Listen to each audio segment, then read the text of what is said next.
apart. This is Trump in 2011. Play it. Our president will start a war with Iran because he has absolutely no ability to negotiate. He's weak and he's ineffective. So the only way he figures that he's going to get reelected, and as sure as you're sitting there, is to start a war with Iran. Now, I'm more militant and more militaristic than the president. I believe in strength. But to start a war in order to get elected, and I believe that's going to happen, would be an out. This was Trump again in 2011. Let's play this clip. I can tell you that right now. But, you know, you can use that military. They are in big trouble. You know, Saddam Hussein totally outplayed his hand. He overplayed his hand.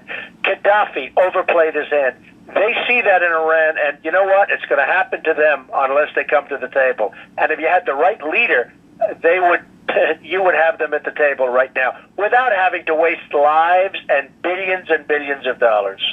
All right. So assume that we did have them at the table. What in the world do you think it is that we could offer them to persuade them, to convince them, to scare them, or whatever it is for Iran to step down on a nuclear weapon development? Survival. It's survival. That's what we offer them. It's pure and simple. A horrible thing to say, it's survival. They won't survive. I mean, they are in deep trouble if they carry it. And, you know, I've said before, I think Obama will go to war with Iran because I think he views it as good politically. And that's pretty sad. And it's a pretty sad thing to have to say. But I think he will absolutely go to war with Iran. I think he views that as a positive from a political standpoint. And I think he's just waiting for the right moment. And I think Iran better be damn careful because they are overplaying their hand just like Gaddafi and just like Saddam Hussein. You know, Ronald Reagan won the Cold War by, and then you have recently, I mean, this was Donald Trump, April 2nd, 2026, bragging about leaving the deal. This was, while the war was taking place. Let's play this clip. You wouldn't have Israel, and you wouldn't have the Middle East either. You would not have, you would have had a nuclear weapon. It started by taking out Soleimani.